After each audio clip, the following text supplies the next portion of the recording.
Have you heard of Joe Biden's first-time homebuyer grant? Well, it turns out there's two different bills. They've both been introduced but have yet to be passed. Today we are talking about the Down Payment Towards Equity Act of 2021.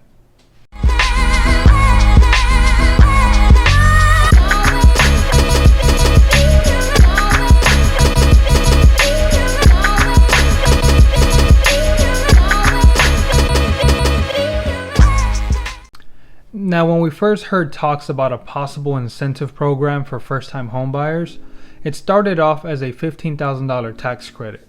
This means that at the end of the year, when it was time to file taxes, these first-time homebuyers could get some of that money back. It quickly turned into a $25,000 grant.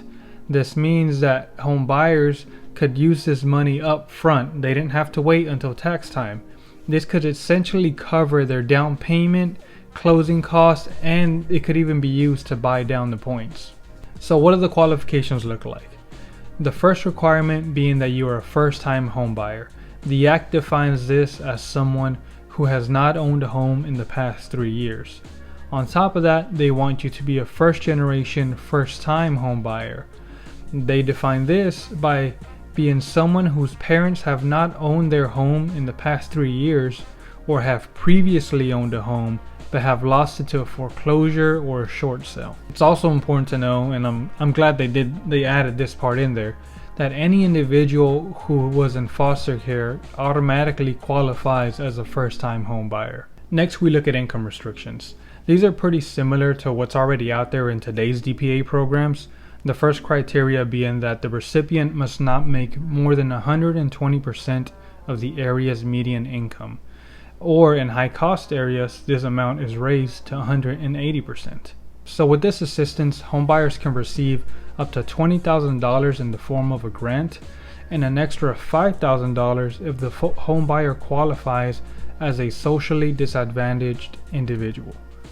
Now let me read this right off the paper to make sure I don't get it wrong. So for the social part, this act defines this as those who have been subjected to racial or ethnic prejudice or cultural bias. Any individual identifying as Black, Hispanic, Asian American, Native American, or any combination of that. For the economic part, as long as you fall within those previously mentioned percentages, then you're good to go. And as far as we know right now, this is just a bill.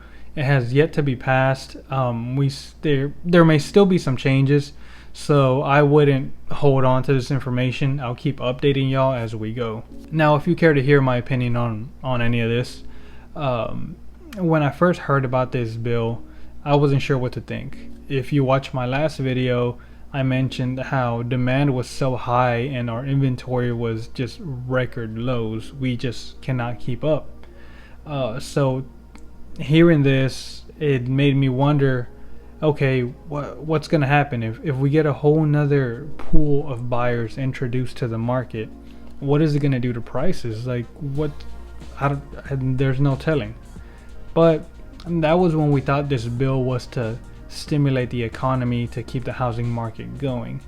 Now with the recent changes, it seems like it's geared more towards closing the home ownership gap in our communities. If you'd like to review a summary of the current draft yourself, I'll go ahead and post a link to it in the description, as well as a link to the map tools that show you your area's median income.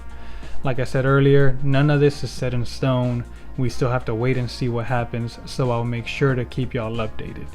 And if you guys have any questions, feel free to reach out to me. My contact info is in the description as well. And if you have any questions or just any other ideas, any topics you want me to cover, whether it be regular real estate or real estate investing, feel free to drop it in the comments. I'll make sure to respond and put something together for y'all. And like always, thanks for watching.